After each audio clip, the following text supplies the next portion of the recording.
What is going on, ladies and gentlemen? Welcome to my very first review on a Call of Duty Zombies map, starting off with Citadelle de Morts. I am extremely excited and extremely nervous about this because I don't know if I'm going to have any hot takes you guys are going to make fun of me for, but please have mercy on me if you guys disagree.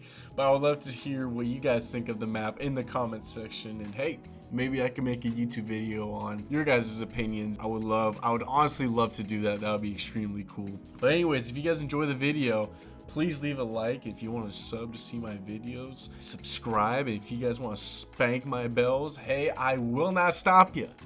Let's get right into this review.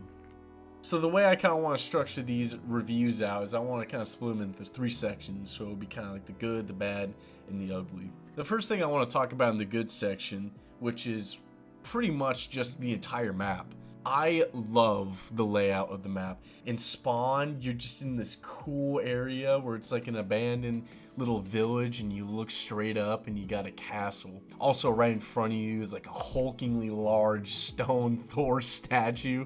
I just remember in my very first playthrough of this, I just looked at that statue and thought nothing of that being the final boss. For some reason, I just thought it was going to be a dragon. I'm honestly kind of glad that they didn't do a dragon, considering they've already done that in Gorod Krovi. Going back to the layout of the map, everything just feels like it has a purpose.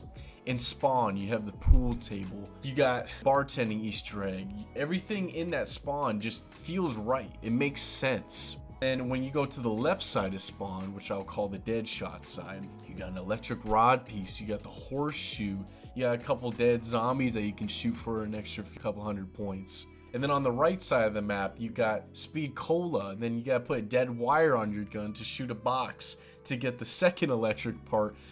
Everything just makes sense. Then you make your way up to what I'll call the midsection, which is in front of the castle. So you got the cannon, you got the 2 other perk machines, which are Elemental Pop and Melee Macchiato. Once you make your way up to the cannon and you crank it around and you shoot your way through the castle, which is my favorite part of the map. I freaking love doing that. I will never get old for me. I love it. Once you make your way into the dark, destroyed castle and you're going through the caverns, you're going through the jail cell, you're going through tight corridors, you make your way to the center courtyard where you see the 4 knights holding up swords. Everything just feels good.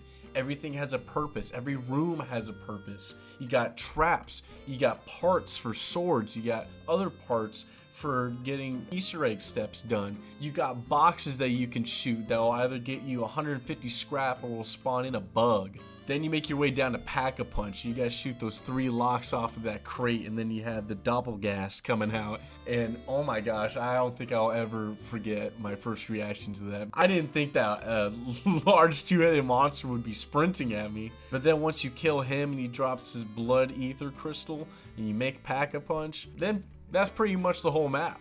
Let's talk about mobility on the map. So you got 3 types of mobility on the map. So in Spawn, you got the teleporter down in the wine cellar that will take you all the way to inside of the castle. Then you got the sewer drain that is inside of Pack-a-Punch that'll take you all the way back to Spawn. Then you got the cannon that you can shoot yourself out of that'll take you all the way back to Spawn as well. On a side note, there is a mini Easter egg that you can do if you pick up certain parts around the map. You can actually fix the cannon and you can crank it all the way so it's aiming towards the courtyard. So I guess you have 4 ways of getting around the map. I'll just say 3.5. Everything is not far away from each other. You can get there in an instant, and it's awesome. It's very creative. I love shooting myself out of a cannon and just going down sewer drains. I think it's extremely fun. So now that we're done talking about the map layout and how I absolutely love it and how everything just fits so well, I want to talk about those helmet zombies where you get the stamps from. I think that they're extremely creative. I wish they did more with it. For example, I think that it would be cool that we got rid of the armored zombies just for this map, and instead of just having those helmet zombie guys where if you shoot them in the helmet they're not really doing any damage, why not have it be like a variety of different zombies? Like, why not have a zombie have a helmet and maybe a chest piece so you have to shoot the legs, or or maybe it has just gauntlets. That would be really cool so that you can't just like run over and just shoot a whole horde. Like you'll have a little bit of resistance, which makes it so that you'll have to actually push to use the swords. But let me know in the comments if that was like a good idea or not. The next thing I want to talk about is the mini boss in this map called the Doppelgast. I cannot describe to you guys how happy and relieved I was that the Manglers were not on this map. I got so sick of the Manglers. I never played Modern Warfare 2 or 3 or Vanguard, so I never got the full brunt of just Manglers for 4 or 5 years straight. But I'm so glad that the Manglers are not on this map, and they are now replaced with the Doppelgast. I think that they are a perfect addition to this map. I think that they're scary. They make me feel I just feel so nervous and just off, you know? Like I know I have a horde behind me, but I also know that I have those Doppelgasts behind me, so if I turn around, I know they're going to be right at my face. There's a couple things I want to talk about with the Doppelgast, and one of the two things is its health bar. I think it has the perfect amount of health, considering when you go to higher rounds, how many of them spawn in. Sometimes it can go up to 3 to 5 of them at a time. And do I think that's a little too much? Yeah, but I also am using swords constantly, and with melee macchiato, it only takes like 3 to 4 slashes, and that's if I'm aiming towards its head. The second thing I do want to talk about is how many of them do spawn, because my playstyle is I train a lot, and so I constantly have zombies running after me. I'm not camping in a corner, so every time I turn around, I'll have like 2 or 3 Doppelgasts right in front of my face. And then when it comes to the rounds of the amalgams, not only do I have 50 zombies coming after me, and then 5 Doppelgasts coming after me, and then 2 amalgams coming after me, it seems like a lot. It's a little overwhelming, but that's what the power of these swords come in. You kind of need to use the swords on this map, and I love that. I love how they're forcing you to play the map the way they want us to play it. It's not like any other Cold War map where you can pick up a gun and use that gun for 100 rounds straight, and then pick up a ray gun, and then you'll be set. The difficulty in this game is perfect, because not only is your gun kind of just at a moot point on round 30, but now it's forcing you, hey, we got to change it up a little bit. We got to change up the strategy. We got 30 rounds of just using our regular gun. Now it's time to bring in the big guns. And that is going to be our next topic, which is talking about, oh my lord, the swords. I already did do a review on the swords and ranked them from worst to best on my channel, so if you want to check that out, the link will be in the description.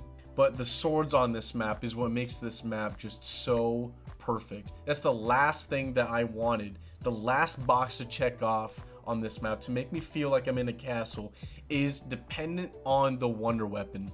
And of course they gave us 4 different elemental swords.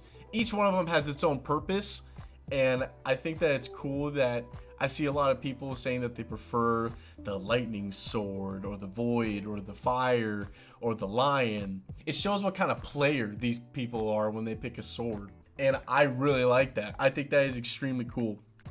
I got a couple other things to talk about in the good section, and I think you guys will probably notice that most of this video is good. It's mostly going to be good, and there's going to be a little bit of the bad and then a tiny bit of the ugly, but I really don't have much to complain about in this map.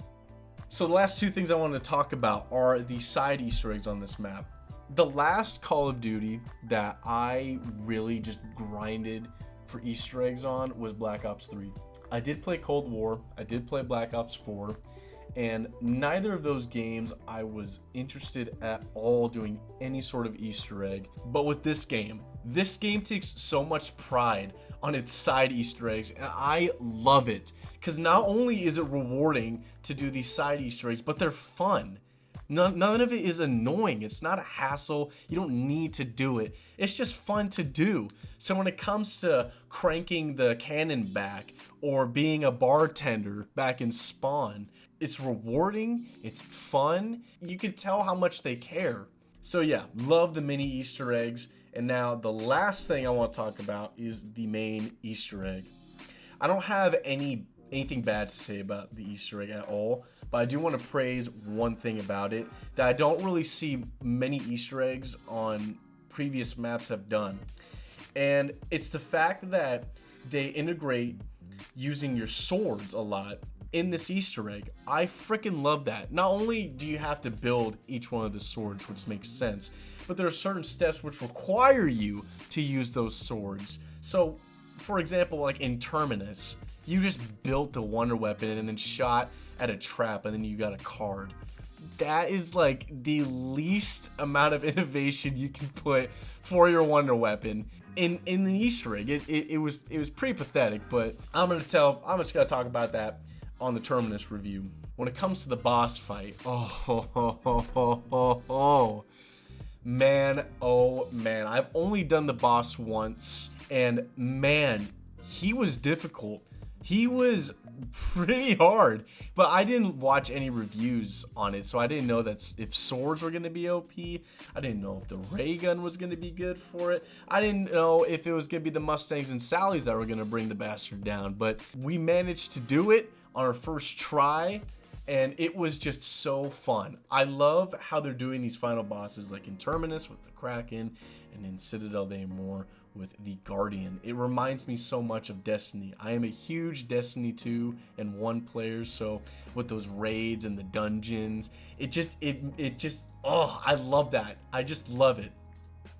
All right, now we are on the bad section.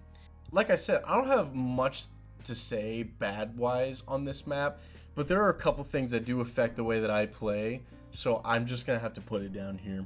So the kind of player that I am is I like to train. I have a lot more fun training than sitting in a corner and then becoming a mangler and using the jet gun. I cannot stand that. I think that is so boring. I want to work my way to round 100 instead of just sitting in a corner. Personally, I would rather do that. That's the kind of player I am. So this next part that I'm going to be talking about is more of a personal gripe in this map, if you will. And that is, I think that there are not enough areas on this map to train. Now, instantly, I know what you guys are thinking. Spanky, what about Spawn? Spawn is ginormous. Oh, I know. Oh, I know how ginormous Spawn is. But do you guys know how many barriers these zombies come out of? There are at least 15 different areas these zombies can come out of. And it is tough. The hardest part about getting to a high round for me is the start of the round, because they just come from everywhere. There is no really good place to start because you're just in the front and center. You're gonna get surrounded immediately. So right off the bat, a plate and a half of mine is already gone. So I'm just running around getting hit multiple times. Of course, everyone's gonna get harder and harder the higher the rounds that I go. So what am I to do? So of course now I'm gonna have to camp to get to round 100, which kind of sucks. Because personally, I want to feel like I earned it.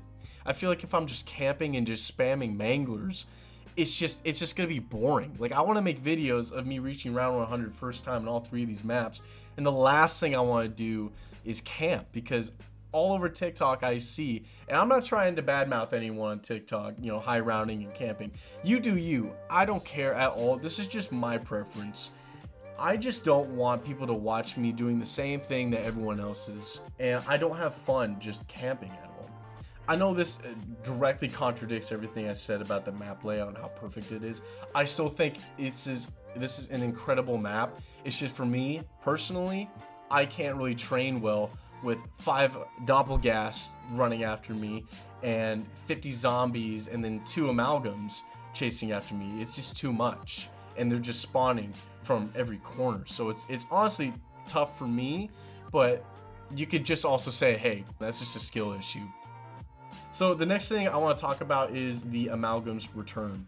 When I first saw them in Terminus, I was like, okay, these guys are like really cool looking. But then the more I got to playing, the more like annoyed and pissed off I got every time I had to kill one of these things, because just like the abominations, their weak spots are like in and out just like that. Like you shoot it a couple times and it's either their mouth closes or you popped its head off and out he grows a new one and he's just regaining health. So right off the bat, I was not really a big fan of seeing these guys again, but with the addition of these swords makes it so much easier to kill these things. And I already said this in my sword video, you parry their grab attack. One thing I like to use personally is Ether Shroud, and then once I'm invisible, I'm just already slashing right behind the amalgam, and by the time that my Ether Shroud is run out, he's already dead.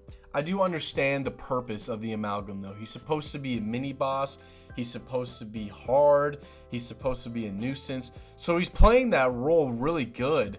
But when it comes to having 2 to 3 of them spawning in a solo game, now it would be different if I was playing with 2 to 4 people, but in a solo game, it is annoying and it is tough, and it forces me to use chopper gunners and it forces me to use other things. Alright, so that was the bad section. Now, let's get into the ugly. I only have one thing in this slot, in this column, and that is the Pack-a-Punch. I think the Pack-a-Punch is probably the weakest part of this map, and I have the perfect fix for it. So, ever since Cold War, I've had an issue of Pack-a-Punch being extremely easy to get to. I miss the days where you had to work for the Pack-a-Punch. And no, I'm not at all talking about transit, where you have to build the turbine, go over to the electric station, put down your turbine, go all the way to town, and then barely make it to the Pack-a-Punch room, then building the Pack-a-Punch, and then you'll be done. But oh wait, you forgot to Pack-a-Punch your second gun, then you go back and then the doors close. I am not talking about that at all. I am talking more so about like Ascension, where you have to go on the telepads. Or 9, where you have to go to each corner of the map and fight a mini boss and collect their heads, put it on a pike down into the Pack-a-Punch area, and then you're good. I like the creativity of getting Pack-a-Punch. I don't just want to shoot a couple locks and then kill the mini boss, pick up the item, and then put it in, and then boom, you get Pack-a-Punch. I have the perfect fix for this, and you would have to redo some of the map, so it's not really a fix, it's just an idea. I think that it would be extremely cool that, yes, have the crate down there still, kill the doppelgas and he'll drop apart, and then there'll be like 2 other things around the map that you would have to do, maybe 2 other crates or 2 other parts, whatever it is. But then as soon as you get those parts, you go back to the cannon and then you put those parts into the cannon, go inside the cannon, launch yourself, and then boom, you get shot into a tower where Pack-a-Punch is, but you only have a limited amount of time until you're maybe kicked out or something, or it's just a new part of the map. Whatever the case is, I think that would have been so cool to innovate the cannon just once more, just a little bit more. But yeah, I'm just not a fan of Pack-a-Punch just being extremely easy to get to, like especially in Liberty Falls, but we'll talk about that in another video. I hope you guys enjoyed the video today. Like I said, please have mercy on me. This is my first video of a review of a zombies map. I feel like I did pretty good. Let me know how I did in the comments section below, and I would love to hear your guys' hot takes or opinions on the map. Seriously, I would genuinely love that, and I would like to make a video on talking about, you know, your guys' opinions and just involving you guys more. I think that would be extremely cool. If not, that's totally fine. I hope you guys enjoyed the video, and I will see you guys in the next one.